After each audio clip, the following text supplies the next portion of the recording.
Hej, jeg hedder Emilie, og jeg er 16 år. Og jeg elsker at træne.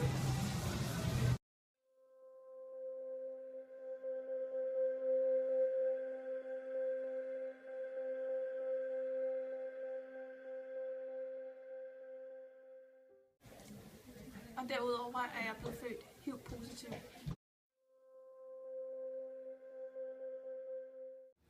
Det er virkelig svært for mig at have HIV, og det at være født HIV-positiv, fordi jeg blev smittet af min mor, og det har bare gjort, at jeg har levet et liv, hvor jeg har været rigtig ensom, og det er svært for mig at være sammen med nye mennesker, og så fortælle dem, at man ligesom føler sig forpligtet til at fortælle, at jeg har HIV.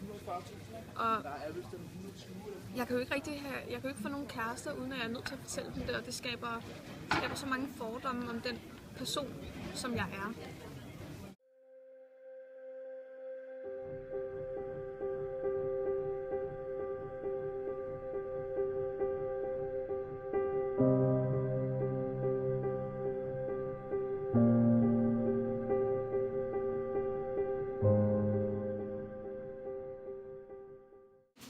Man får HIV, når man er i kontakt med nogen, som har HIV-virussen, f.eks. via ubeskyttet sex. HIV findes i blodet, imens sæd i kvinders skedesekret. Man kan få virusen, når væsker fra inficerede personer kommer ind i ens krop. De fleste bliver smittet med HIV, når de har ubeskyttet sex med nogen, som har virus. Over 90% af smitten sker via seksuel kontakt. Man kan også blive smittet ved at dele nål eller sprøjte med nogen, som er HIV-smittet.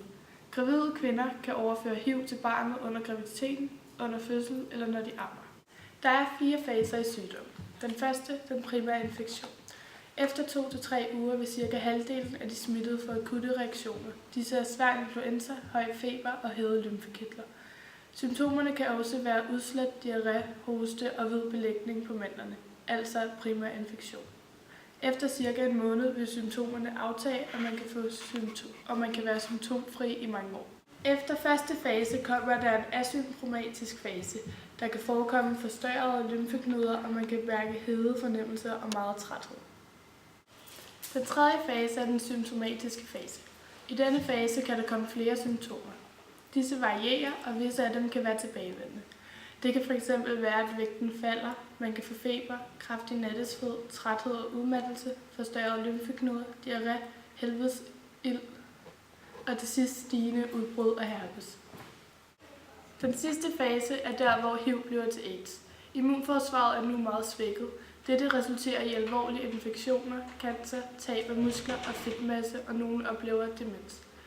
Det er en kombination af HIV-infektionen og en række sygdomme, som er definitionen for AIDS.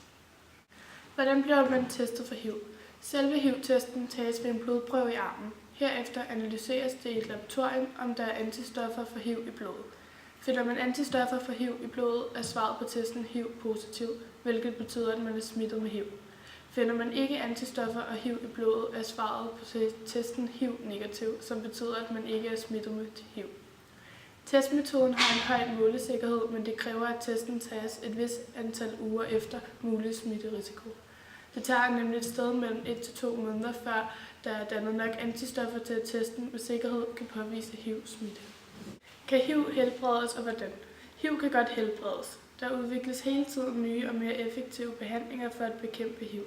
For at gøre behandlingen mest effektiv og for at forhindre, at virus udvikler modstandsdygtighed mod medicinen, gives en kombinationsbehandling med 3 forskellige lægemidler samtidig.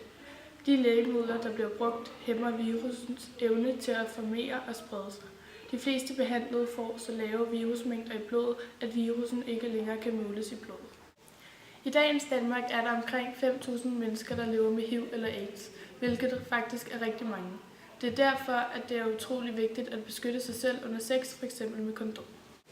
HIV rammer både mænd og kvinder, dog er der større chance for transmission af HIV fra mand til mand, end fra mand til kvinde og omvendt, da virusen findes i større koncentrationer i mænds sæd end for kvinders vaginalsekreter.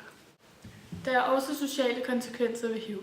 Det særlige ved unge patienter og i særdeleshed HIV-smittede er, at de udover at være syge, også er i gang med at udvikle deres identitet og seksualitet, og derfor er særligt sårbare over for afvisninger og stigmatisering.